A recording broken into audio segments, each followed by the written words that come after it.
আসসালামু আলাইকুম সবাইকে। টেকনোলজি পল্লী ইনস্টিটিউটের পক্ষ থেকে সবাইকে সুস্বাগতম।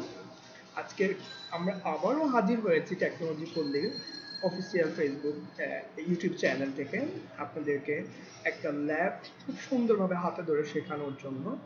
আর কি ল্যাবটা আজকে আমরা করাবো সেটা হচ্ছে, যারা আমরা মাইক্রোটিকে কাজ করে অনেক সময় টাইমটা সেট আপ করি না, বা ম্যানুয়ালি টাইমটা সেট আপ করতে গিয়ে অনেক সমস্যার সম্মুখীন হতে হয়, বা এক্সটার্নাল যে টাইমটা আছে আমাদের বাহিরে, সেটা আমাদের সার্ভার বা আমাদের পিসির মধ্যে কিভাবে অটোমেটিকলি রিকনজেস্ট বা সিঙ্ক্রোনাইজিং করে সেটা আমরা অনেকেই জানি না।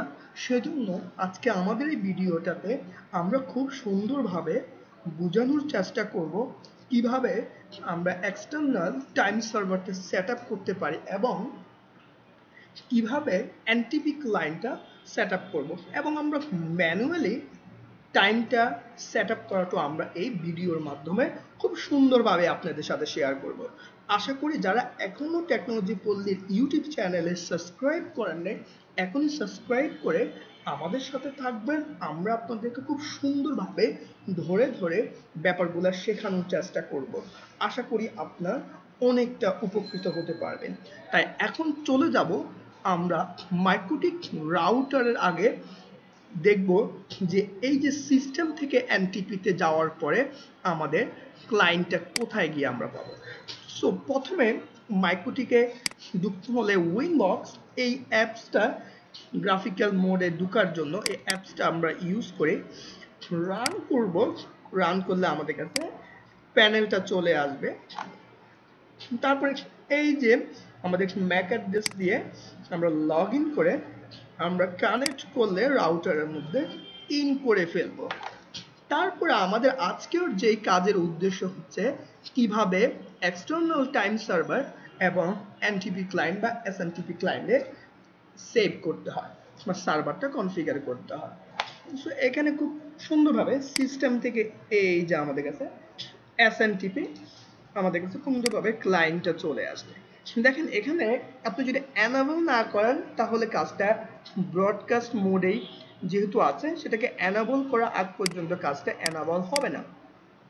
তো এখানে আমাদেরকে টিক মার্কটা দিয়ে দিতে হবে। আমাদেরকে অবশ্যই এই প্রাইমারি অ্যান্ড সেকেন্ডারি দুইটা সার্ভার আমরা এখানে আইপি দিব, তাহলে আমাদের একটা সার্ভার কোনো কারণে ডাউন হয়ে গেলে অন্য সার্ভারটা দিয়ে আমাদের সার্ভিসটা অ্যাক্টিভ থাকবে। সো এই আইপিগুলো আমি আসলে কোথায় পাবো, কোথায় থেকে এই আইপিগুলো আমাকে নিয়ে আসতে হবে?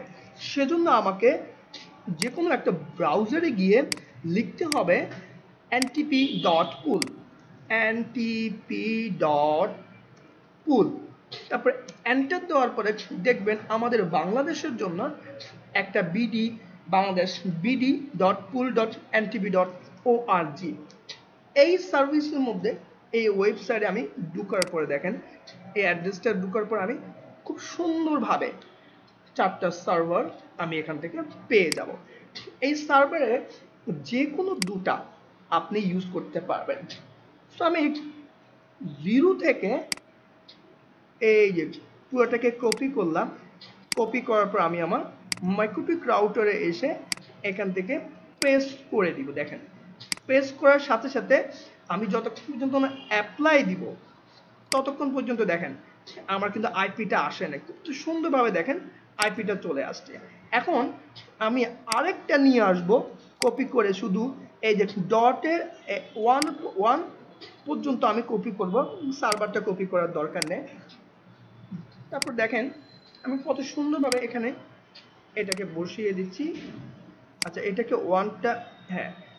সো দেখেন অ্যাপ্লাই দেওয়ার পর পরে আমার এখানে পুল ইন্টারভাল 32 সেকেন্ড, তারপর অ্যাক্টিভ সার্ভার আপনার কে কে আছে এখানে কিন্তু দেখা দিচ্ছে। লাস্ট আপডেট আমি এই যে 11 সেকেন্ড আমার এই পুরোটা আপডেটের আমার এখন দেখা যাচ্ছে লাস্ট কত সেকেন্ড আপডেট সেখানে দেখা দিবে। লাস্ট অ্যাডজাস্টমেন্ট কত সেটাও কিন্তু দেখা দিচ্ছে। যেমন দেখেন কত সুন্দরভাবে আমি দুটো সার্ভার অ্যাড করার মাধ্যমেই আমার এখানে বাইরে থেকে এক্সটার্নাল যে টাইমিং ইস্যুসগুলো আছে সেটা আমার রাউটারের মধ্যে খুব সুন্দরভাবে সিনক্রোনাইজ হয়ে যাবে, যার ফলে আমার রাউটারের কখনো টাইমিংয়ের প্রবলেম যেটা আছে, টাইমের কারণে অনেক সময় রাউটার ডাউন হওয়ার একটা পসিবিলিটি থাকে, বা আমরা যখন স্কিপ চালাই ওই স্কিপ চালাতে গেলে আমাদেরকে, যেমন ডে নাইট একটা আমরা স্কিপ চালাই, দিনে একটা সময় আমাদের ক্লায়েন্টরা এত পাবে, রাতে এত পাবে। সো এই যে পিক অ্যান্ড অফ পিকের আমাদের শিডিউলিং করতে গেলে আমাদের টাইমিংয়ের একটা বড় ফ্যাক্ট এসে দাঁড়ায় যায়।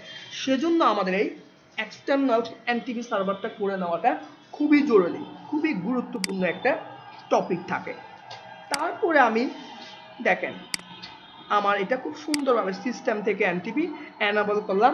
মোডটা আমাদের আপনার যখন আমাদের বড় বড় রাউটার থাকে তখন আপনার এখানে ইউনিকাস্ট করে দেয়, যেহেতু এখন এখানে ব্রডকাস্টিং করে সে নিয়ে নিচ্ছে অটোমেটিকলি, আর সার্ভারটা আমরা অলরেডি ওখানে দুটা বসিয়ে নিয়েছি। চাইলে আপনি এই সার্ভার আপনার নিজের যদি আপনার সার্ভার করে নিতে চান, সেটা আপনার নিজের সার্ভার আপনি বসায় দিতে পারবেন। সো এরপর আমরা সিস্টেম থেকে ক্লক থেকে ম্যানুয়াল। সিস্টেম থেকে দেখাই, আমার সিস্টেম থেকে আমি আবার এই যে সিস্টেম থেকে আমি খুব সুন্দরভাবে দেখেন ক্লকে চলে যাচ্ছি। এই যে ক্লকটা আমার উপরে আছে। সো এখন যদি আমার পিসিতে 4টা বাজে, তার মানে আমার এখানে 4টা 39, তার মানে 4টা মানে 16টা 39 মিনিট আমার 29 সেকেন্ড। তাহলে আমার টাইমটা কিন্তু এখানে ঠিক আছে। যদি ঠিক না থাকে আমি ম্যানুয়ালি এখান থেকে ঠিক করে দিতে পারবো, এখান থেকে তারিখটা ঠিক করে দিতে পারবো। এখানে ক্লিক করে দিলে অটোমেটিকলি আমার এখানে ডিটেক্ট হয়ে যাবে। এবং অবশ্যই এখানে আমাদেরকে এশিয়া ঢাকা দিয়ে দিতে হবে, +6 থাকতে হবে। এটা নেওয়ার দরকার নেই, এটা হবে না আনপ্লাগ। হ্যাঁ, সো ম্যানুয়ালি এবং এক্সটার্নালি দুটাই খুব সুন্দরভাবে আপনি আপনার মাইক্রোটিক রাউটারে যখন সেট আপ করে নেবেন, তখন কিন্তু আপনার রাউটারটা খুব সুন্দরভাবে কার্যকারিতা হিসেবে কাজটা করবে। তাই সবাইকে বলবো, যে কোনো কাজ আস্তে আস্তে বুঝে বুঝে খুব সুন্দরভাবে স্টেপ বাই স্টেপ শিখলে আপনার কখনোই কোনো কিছু ভুলে যাওয়ার সম্ভাবনা থাকে না। তাই আশা করি টেকনোলজি পল্লীর ইউটিউব চ্যানেলের সাথে সবসময় থাকবেন। আমরা আপনাকে প্রতিটা কাজ খুব সুন্দরভাবে এভাবে স্কিপ ধরে ধরে আমরা আপনাকে কাজটা শিখিয়ে দিব। বাকিটা আপনি চেষ্টা করবেন, অবশ্যই আপনি পেরে যাবেন। তাই সবাই এখনই সাবস্ক্রাইব করে যারা দেখছেন নিজেও দেখবেন, যারা নেটওয়ার্কিং ক্যারিয়ারে আসতে চাচ্ছে বা এখনো কাজ করছে তাদেরকে শেয়ার করে দিয়ে আমাদের সাথে কানেক্ট করার জন্য সবাইকে অনেক বেশি ধন্যবাদ। হ্যাঁ, আজকে এখানেই শেষ করবো। আমি নাজামউদ্দিন সোহেল। আবারও দেখা হবে অন্য কোনো ভিডিওতে টেকনোলজি পল্লী অফিসিয়াল ইউটিউব চ্যানেলে। আজকে এখানে চলে যাব ইনশাআল্লাহ। সবাই ভালো থাকবেন। আল্লাহ হাফেজ। Good bye.